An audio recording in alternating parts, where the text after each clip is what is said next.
Just a few minutes ago, I spoke to one of the most successful natural resource investors in the world, Rick Rule, and he was talking up how excited he was about uranium right now more than anything, how excited he was about the gap between the spot price of uranium and the mining stocks, the incredible opportunity that there is. He was just telling me he was buying again recently.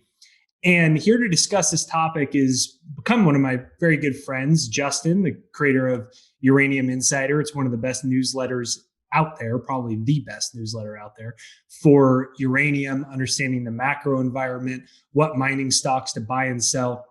You know, as we're in this bizarre scenario where money printing is at extreme levels, one of the most important things is to recognize that this is a wealth transfer and that there are opportunities to exponentially grow your wealth. I believe one of those opportunities is uranium. And that's why we talk about it on this channel here so much. And so to discuss this topic is my good friend, Justin. I want to first say, I highly encourage everyone to sign up to Uranium Insider. The link to the newsletter is in the description and pinned to the comments right there down below. I am a member myself. I highly recommend it. So the link to it is right there down below in the description and pinned to the comments where you can go ahead and sign up to it. Or in the very least, open up the website, give it a read and see if it feels true to you.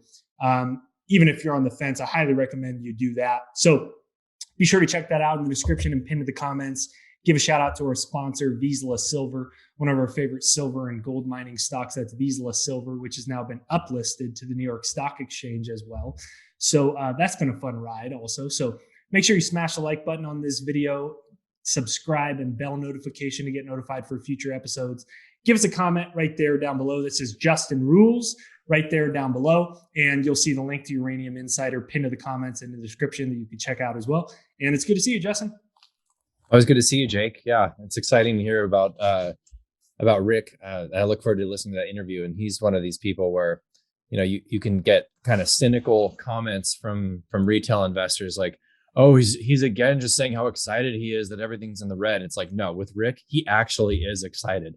You know that he's been waiting with his own capital for moments like this. So you know he's being sincere. Yep, he said he just bought a large tranche and he's holding right now on a next tranche. And he said it's never looked more compelling and exciting. So I thought that was great news, and I thought that it was great timing to also have you on. So why don't you give us a bit of an understanding what's happening, what's important to know? Yeah, of course. Always happy to give your listeners a little bit of update of what's going on in the uranium markets. So today, I think, is probably the last day for URA's rebalance. That's been happening over the past couple of weeks, sloppily. They came in hard at the end of the day, actually buying some block trades. So I think that what we're seeing is the end of that rebalance. And that's something that added a lot of chop to the sector over the past couple of weeks. Technically, a little bit of that could roll into Monday, the 7th, which is the last day of their allowable buying and selling for that rebalance. But we think we're mostly through it. URA does this twice a year. URNM also does it twice a year, though they are in March and September. URA does January and July. And basically what they do is they cut out any of the companies that have either fallen below the market cap threshold or they have decided to divest of that holding for whatever reason. In this case, they divested of BHP. Actually, Selective divested of BHP from all of their products, including URA. And they divested of Greenland Minerals. And they added 8 new securities, one of those being SPUT, the Sprott Physical Uranium Trust. And even less than a month ago, we were not expecting SPUT to be added to URA. And so URA or Selective actually amended their prospectus to allow for trusts into their holdings for URA. And so they just added what we believe is going to be right around a 5% position holding in URA in SPUT. And now URA and URNM, both of the largest ETFs in the space, both own a percentage holding in the Physical Uranium Trust. So now we have this like double flywheel where money can come in directly into the trust that ends up buying physical, but also generalist money that's buying an allocation to uranium exposure via these 2 ETFs. Some of that will be going to buying physical as well. And of course, it's the buying of physical that leads to the movement of the spot price and therefore the equities. So it's really just a wonderful setup. And that rebalance. So to make room for spot, they had this, and for these other 7 small cap stocks in the space, they had to sell off a small portion of the rest of their holdings. And that created some selling pressure over the past couple of weeks. So we're basically through that at this point. So that's really good. So that's just going to be another way that there's even more money flow coming into SPUT to buy physical uranium. Correct. Fantastic. So you've got New York Stock Exchange listing probably coming here pretty soon. You've got new money flows coming in here pretty soon. Give us a breakdown of how you think the new inflows of money from these funds, coupled with the impending New York Stock Exchange listing, will affect the uranium market moving forward and your expectations for it. Sure. So Sprott has filed the application for the NYSE listing for the Sprott Physical Uranium Trust. That application is in and it's in process. Now they expect that to be at least a 6-month process. So this is not happening tomorrow. This is happening most likely in Q3. Of course, it's not a guarantee that it happens. This is not something that is for sure going to happen. There has never been a uranium physical trust or fund held on the NYSE. But the fact that it's already held on the TSX is a positive. And the fact that Sprott has 3 other physical trusts currently on the NYSE, the Gold Trust, Silver Trust, and Platinum Palladium Trust, all owned by Sprott, all over 13, 14 billion AUM total. So they've done this before. They know what they're doing. And we are confident that they're going to get approval for that listing. Will they get some pushback from the utilities and possibly some other areas of the nuclear fuel cycle sector in the States? It's likely that they will. But we think that it happens. So, and even if it doesn't happen, we've seen already what they can do just on the TSX. So it's not like it's the end of the world if it doesn't happen. But we think that the odds are on their side for that to happen. Now, that's a Q3 story, most likely. So what implications would that have, and what implications leading up to that? So I just actually, just before we got on the call here, I did a podcast episode for my Uranium Market Minute podcast on YouTube. And it was called Slowly Then All at Once. And so we have this situation where slowly is really the experience thus far for uranium equities investors, okay? Especially if you've been following it for as long as I have, or even longer. I feel like I've been here for a long time, been invested in the space now for close to 5 years, been following it for 6 years. I know people that have been sitting on positions since Fukushima, okay? So that's over 10 years. And some of them are actually finally in the green currently. So that's great. But the slowly is the grind that happens in this sector because of the speed at which it rotates. It really moves slowly until it doesn't. And the reason for that is that there is not fast response of supply to the change in price. So when the bear market began, which is after Fukushima, when all that demand came offline from Japan and then Germany, you still had producers producing, right? Because they had locked in long-term contracts. They had spent hundreds of millions, if not billions, developing mines during the bull market, only to finally get in production and to have the price start to crater.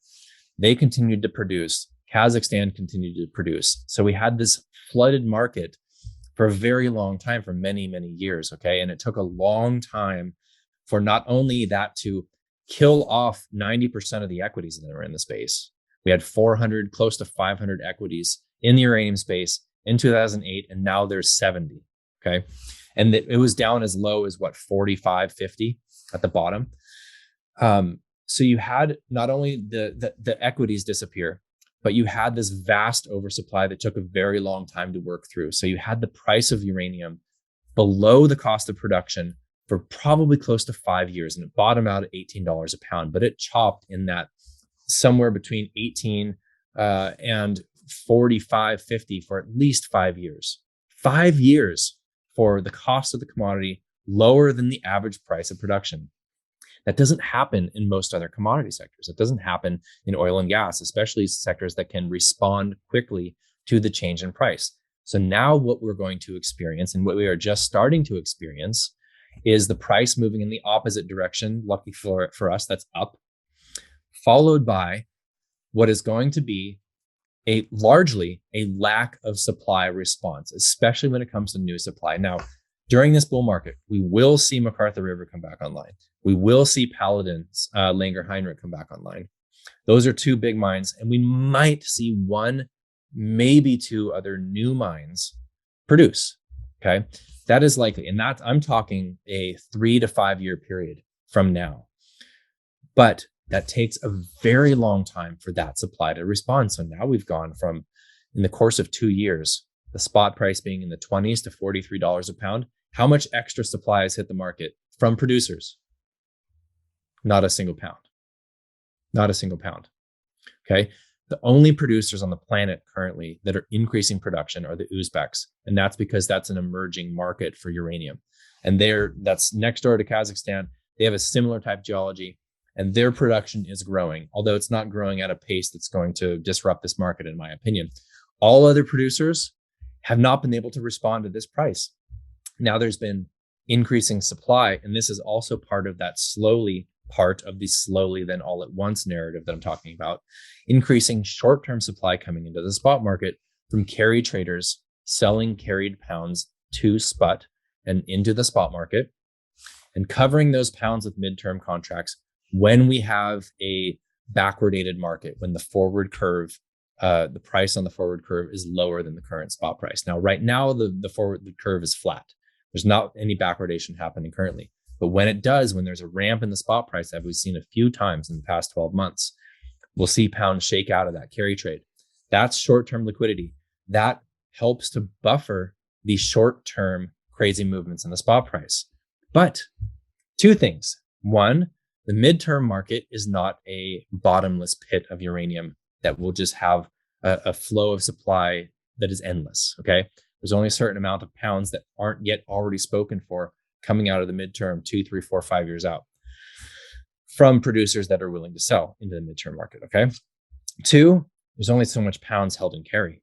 We think that's somewhere between 25 to 35 million pounds total. And those are only shaking out in a backwardated market.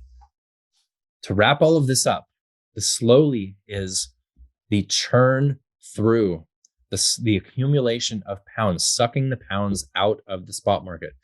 Sprott Physical Uranium Trust has now purchased 26 million pounds since August.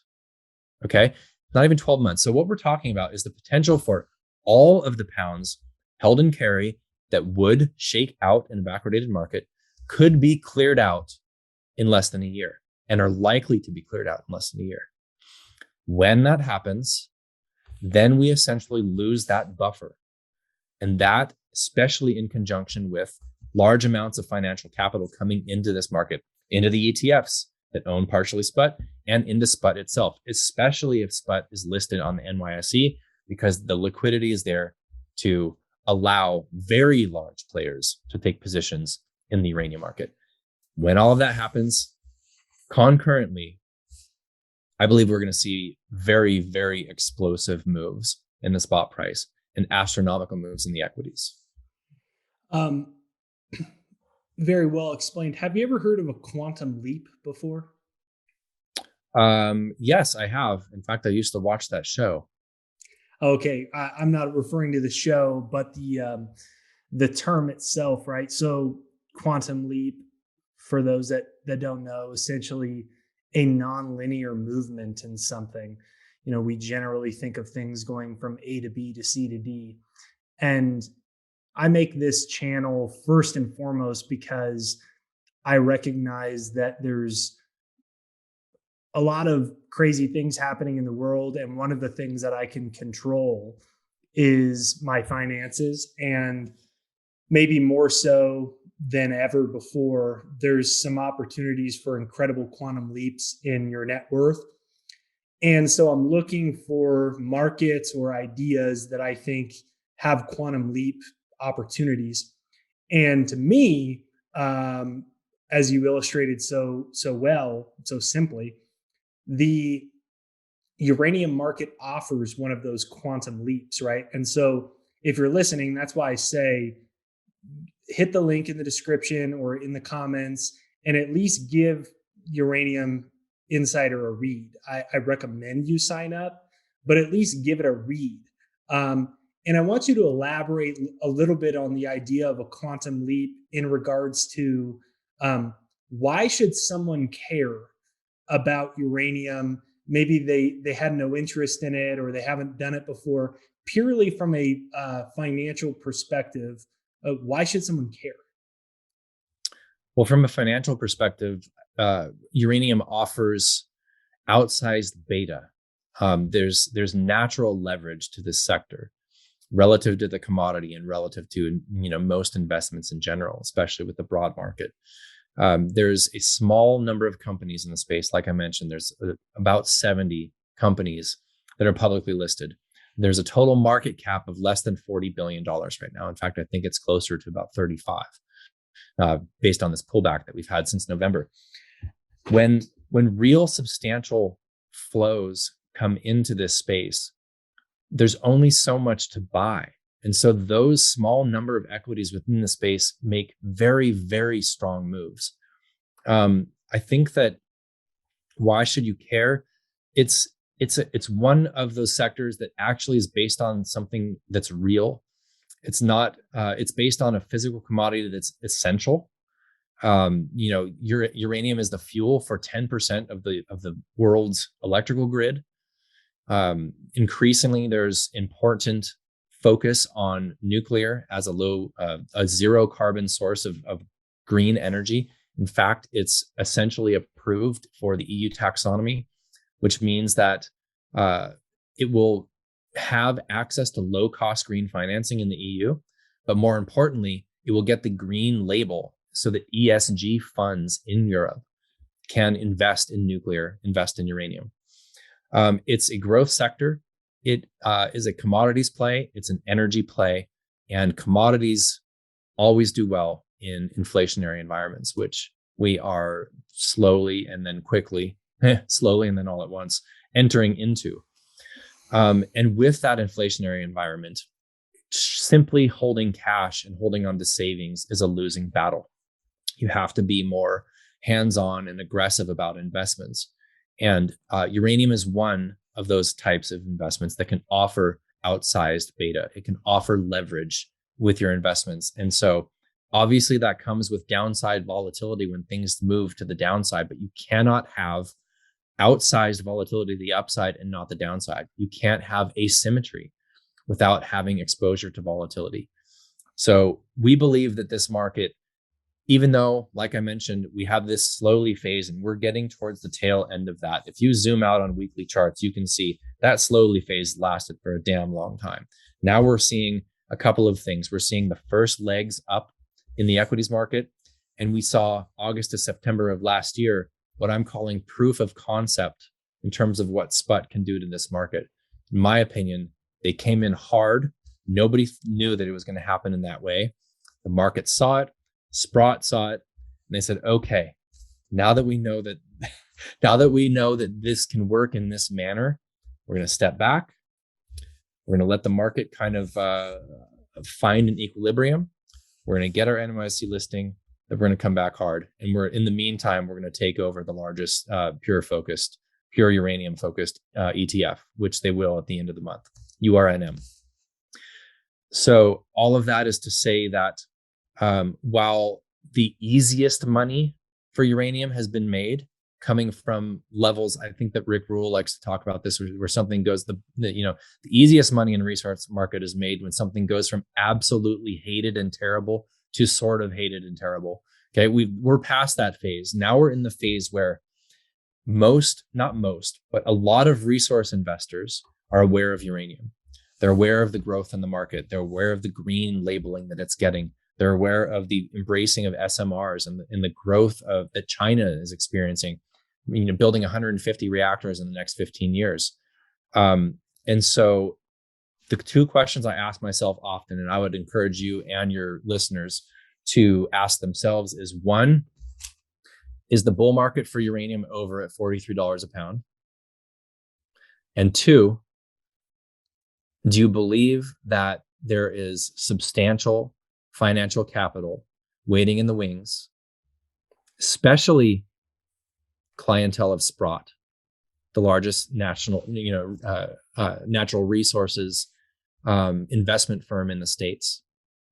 Is there a clientele from Sprott with sufficient capital waiting in the sidelines that will come into this market? Those are the two questions I ask myself all the time. We've heard John Ciampaglia tell us directly. He's talking with fund managers, institutional fund managers with over $1 trillion in assets under management. Okay. If they can get that NYSE listing, there's sufficient liquidity in the NYSE to allow for some of these big players to not only buy equities exposure through what is going to shortly be called the Sprott Uranium Miners ETF, URNM, but also into the trust. And that will physically move the spot market, especially when this carry trade buffer is cleared through. So those two questions: is the uranium bull market over at $42 uranium, right? So quick answer, of course, is just not out of any opinion, is just off of the math that most places it's going to cost what, $50, $60, $70 to bring the uranium on. As you suggested, 10% of the global baseload power supply. We're in a serious supply demand deficit. So simple answer to that is a solid no. But let's look at point number two. Is you said significant money's waiting. And one of the things that I wanted to ask you about is, as I was scrolling your Twitter today, I saw a retweet you had from John Quakes where he was talking about Goldman Sachs that got a, I was kind of doing the math. I mean, a relatively significant position. And one of the things that I thought was interesting about that is because these really big players, Goldman, these types of folks, they don't enter something unless they're stepping ahead of a wave that they know is happening. And I was wondering if you could talk a little bit about that. The news with Goldman Sachs, I find it exciting because I'm like, hey, I just front ran Goldman Sachs. And, you as a viewer have the opportunity to do that. And that's why I say sign up to Uranium Insider. Link right there down below in the description and comments. But let's talk a little bit about that point number two, significant money waiting. What's the significance of Goldman Sachs getting involved? I know when you say that, significant money waiting, you weren't even referring to Goldman or any of these big players particularly. You're more referring to the amount of money that Sprott can bring in. But what was your take on Goldman getting in? And let's talk a little bit about more the answer behind the significant money waiting. Goldman has been positioning in the Sprott Physical Uranium Trust, and we've noted some larger purchases this past week. So that's just one of many players that have or are growing an allocation to uranium. Over the years, we've seen some of the same players come in repeatedly into the private placements and the equity raises that have happened for the companies, Sprott being one of them, Canaccord, Haywood. There's a number of them that have come in pretty heavy and repeatedly, establishing long-term positions in uranium. One thing that since the last time we talked, Jake, that I've been noting that I think is really interesting is during this period of time where the ETFs and most of the equities in the sector corrected about 40% from November to now. I mean, we're a little bit off of the lows from a couple of weeks ago, but let's just say now. During that period of time, the outstanding shares for the ETFs actually rose. We're basically at all-time highs in the outstanding shares of the ETFs. So the way that I like to describe this in a way that is understanding, that is easier to understand, is that if you picture an ETF sort of like your own portfolio, okay, where you have a basket of stocks, and during a period of time, let's say from November to now, let's say you were adding to the balance of, you're making automated deposits every week for however much money into your portfolio, into your trading account. and you continue to buy these equities as they continue to fall. At the end of that period of time, the total number of shares of your holdings that you own has grown, even though the value of your portfolio has fallen. Okay. So now we've seen the ETFs fall by about 40% from November, yet the outstanding shares has risen. So what does that actually mean? That means that money has flowed into the ETFs, even though their underlying holdings have sold off. That, in my opinion, has largely been retail selling and institutions buying. Now, the amount that the outstanding shares have risen isn't astronomical, but from the beginning of the year till now, there's 117 million in mandated buying from the ETFs that's come in from the outstanding shares rising. So the reason I'm noting this is somewhat of an anomaly. Typically what happens in ETFs is you'll see when the sector is rising and money is flowing into them, they're issuing shares, they're raising cash, they add to their holdings, right? That's what happens with an ETF. When the sector is selling off, they sell down their holdings and they redeem shares. Okay. And we haven't seen that happen. There's been no share redemptions in the past 6 to 8 weeks during this sell-off. So that's a really important point to make, is that while the sentiment is low, especially amongst retail, and we've had this correction, that correction is real, right? So, in our portfolios, if you're all in November, if you bought at the November highs and now you're down 35, 40%, that definitely hurts, right? Even your paper losses, if you bought far before that, still, you see those losses on paper. However, there's some smart money positioning here. The ETFs outstanding shares have grown. I've never seen this since I've been following this, and we follow this. We watch the ETFs outstanding shares on a daily basis. This is new. So in my opinion, that's some smart money starting to position in these ETFs and taking advantage of the prices that have been resulting from low sentiment, panicked retail selling. Yeah. So essentially, what you're saying is that the people with really big money are seeing things that the people with less money aren't seeing. And it's kind of that unfortunate cycle that seems to happen where, the top couple percent of individuals seem to always capitalize on opportunity. For sure. Yeah. I mean, there's so many just classic cliched phrases out there in the investing world that, essentially say, smart money always wins, or retail, the dumb money always loses, whatever it might be. And I think that, some of these buy when there's blood in the streets, like these are not just cliched phrases. These are things that highly, highly successful long-term investors have practiced and over time have learned to trade essentially against their emotional state based on the sentiment that's out there.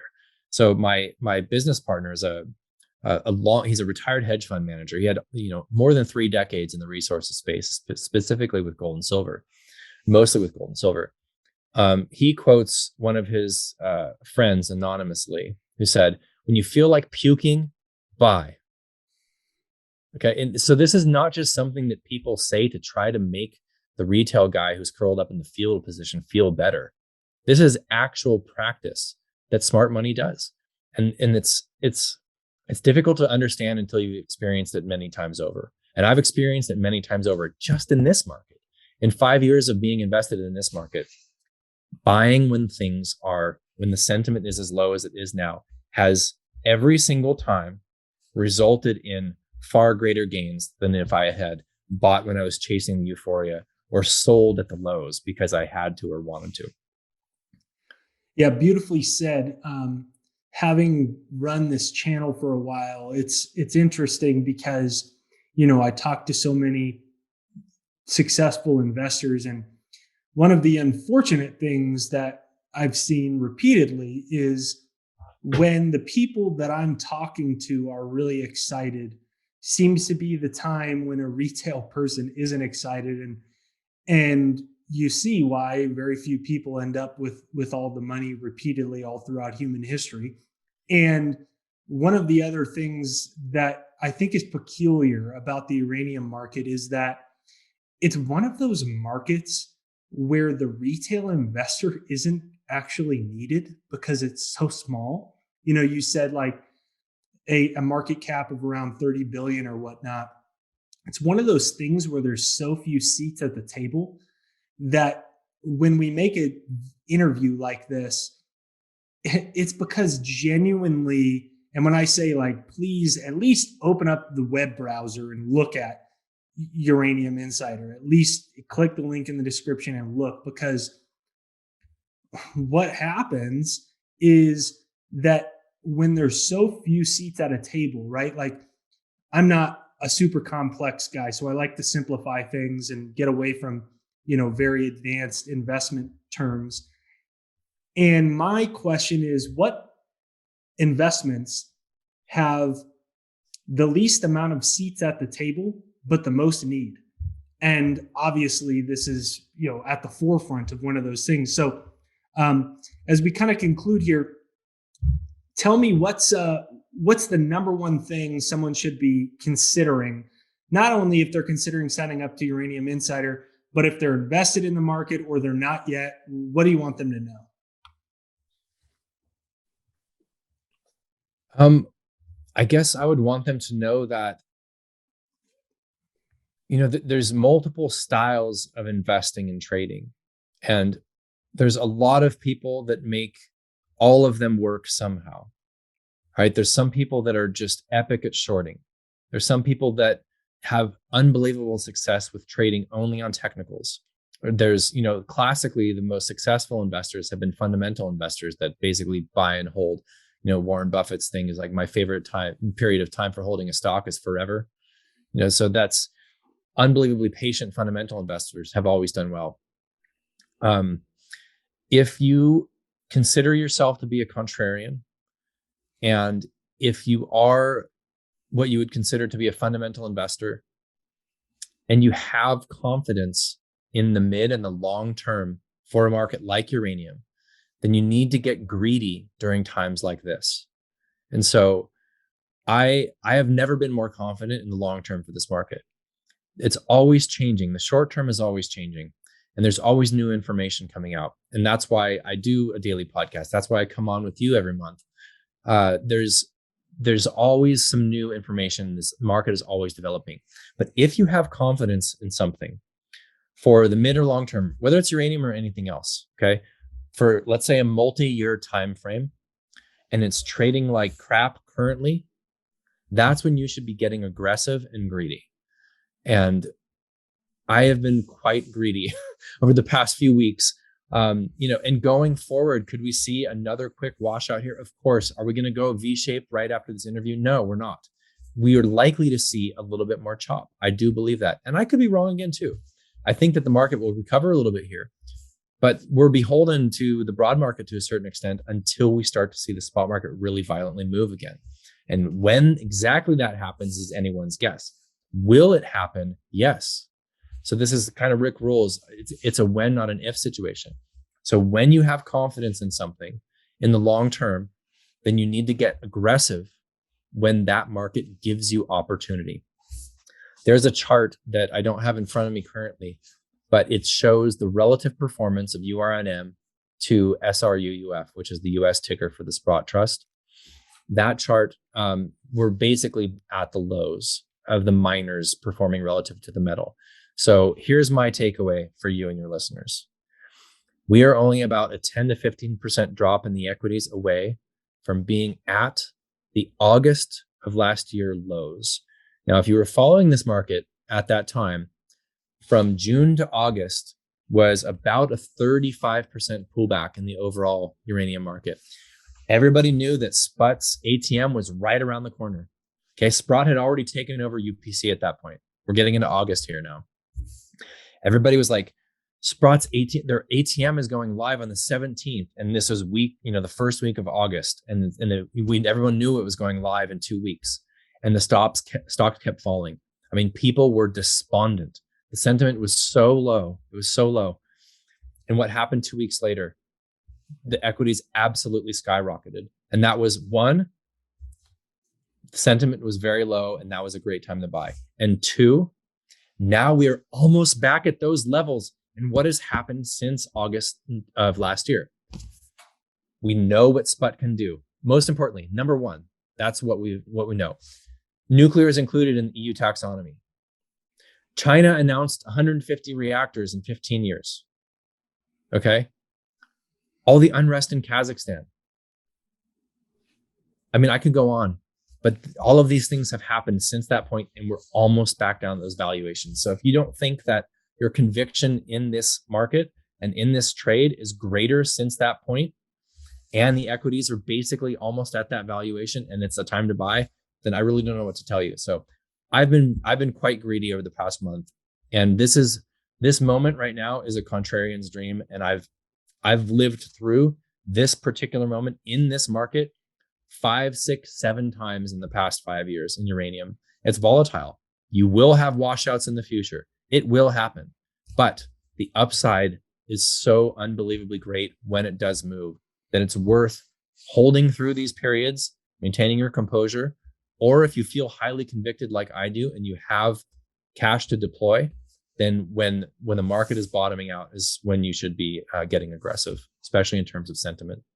So we want to thank you for coming on today, Justin. I want to encourage everyone to hit the link in the description or comments, pinned to the top comment, and give Uranium Insider a look if you want to understand the macro environment better, and more importantly, what stocks to buy, what stocks to sell. I'm someone that's been very grateful for Uranium Insider. I am a paying member myself. I've been able to also use it very successfully for my mother-in-law, who's making more money right now than she has in a really long time over the last while that I've had her invested in uranium. And so I want to encourage everyone to hit the link in the description and comments, smash that like button, subscribe, bell notification to get notified for future episodes. Give us a comment down below. This is Justin Rules. And if you haven't yet, be sure to check out Uranium Insider. I want to thank Justin for coming on today. And we look forward to hearing some new reports here soon.